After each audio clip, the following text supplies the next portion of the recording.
Sola Scriptura tidak sesuai dengan ajaran kitab suci. Jika Sola Scriptura adalah doktrin yang benar, tentunya kitab suci secara eksplisit maupun implisit mengatakannya, namun tidak demikian yang kita baca dari kitab suci. Demikian penjelasannya. 1. Kitab suci memberitahukan kepada kita pentingnya pengajaran lisan para rasul.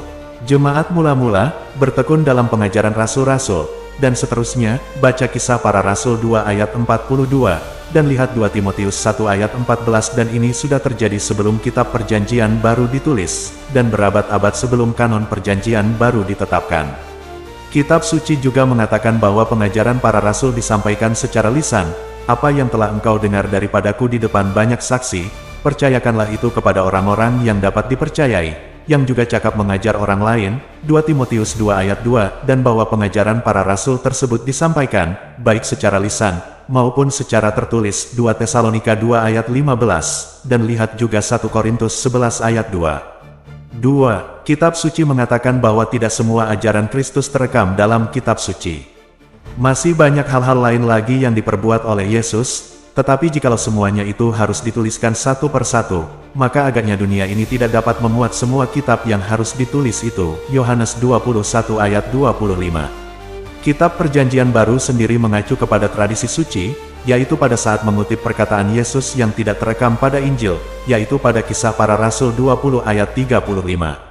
3. Kitab suci sendiri mengatakan bahwa kitab suci memerlukan pihak yang mempunyai otoritas untuk menginterpretasikannya. Lihat Kisah Para Rasul 8 ayat 30-31. 2 Petrus 1 ayat 20-21, dan 2 Petrus 3 ayat 15-16. Rasul Petrus mengatakan bahwa ada hal-hal di dalam Alkitab yang memang sulit untuk dicerna, dan kehati-hatian dalam penafsiran akan mendatangkan kesalahan yang fatal.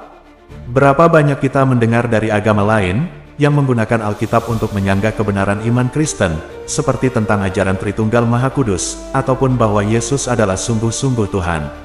4. Kristus memberikan otoritas kepada gereja, yang dimulai dari para rasulnya untuk mengajar dalam namanya. Lihat Matius 16 ayat 13-20. Matius 18 ayat 18, dan Lukas 10 ayat 16.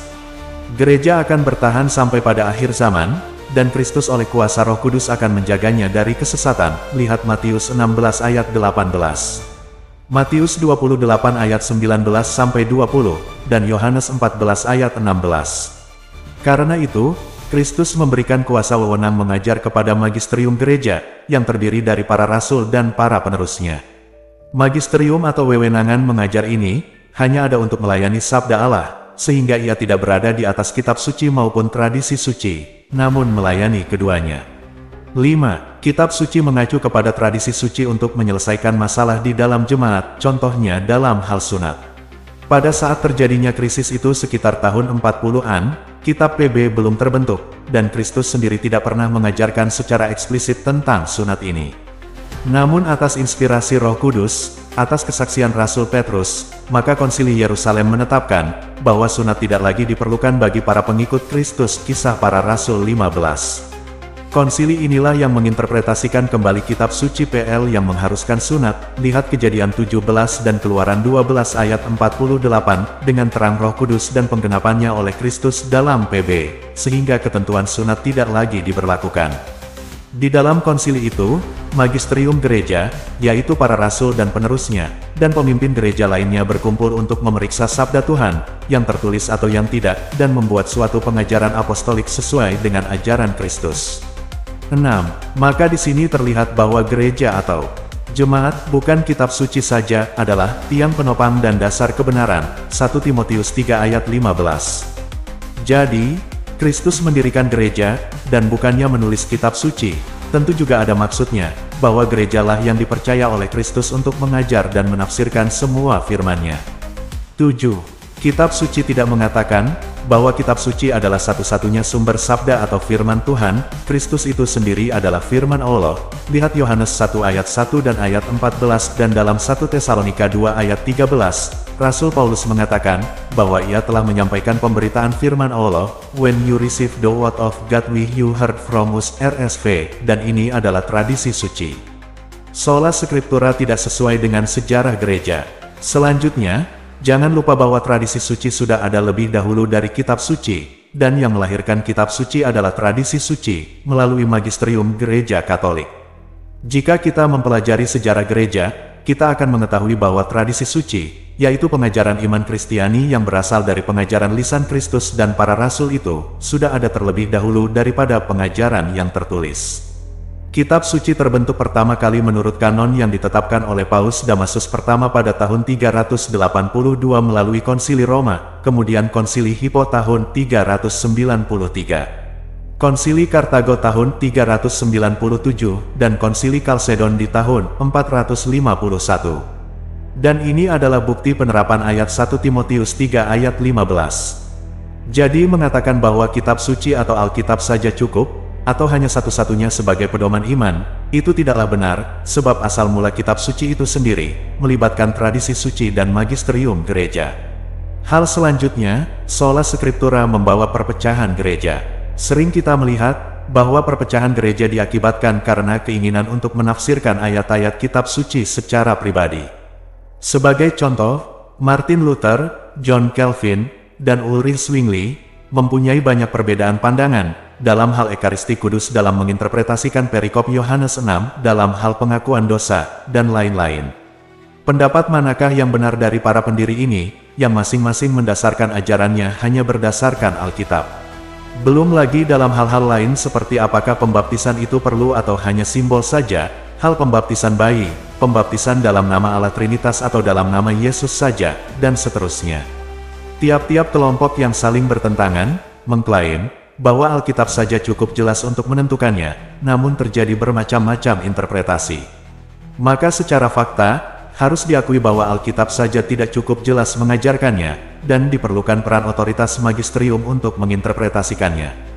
Hal ini mirip dengan yang terjadi di setiap negara, yang mempunyai konstitusi, namun juga mempunyai kekuasaan yudikatif untuk menginterpretasikannya dengan benar. Jika setiap warga dapat mengartikan sendiri konstitusi ini, tanpa adanya kuasa otoritas yang menjaga dan melestarikannya, maka dapat terjadi kekacauan. Tuhan pastilah lebih bijaksana daripada para bapa pendiri negara dalam hal ini. Ia tidak mungkin hanya meninggalkan dokumen tertulis sebagai pedoman, tanpa otoritas untuk menjaga dan menginterpretasikannya dengan benar. Kalau memang hanya Alkitab saja cukup, dan dapat membawa persatuan gereja, bersama-sama kita perlu merenungkan, kenapa setelah revolusi gereja oleh Martin Luther di abad 16, komunitas-komunitas gerejawi Protestan menjadi terpecah belah sehingga sampai saat ini ada sekitar 60.000 denominasi. Seharusnya kalau memang kembali kepada kemurnian jemaat awal, katanya hanya berdasarkan Alkitab, maka seharusnya bersatu, dan bukannya tercerai-berai. Hal ini sungguh bertentangan dengan pesan Yesus terakhir, yang menginginkan seluruh dunia melihat ada kesatuan di dalam tubuh Kristus.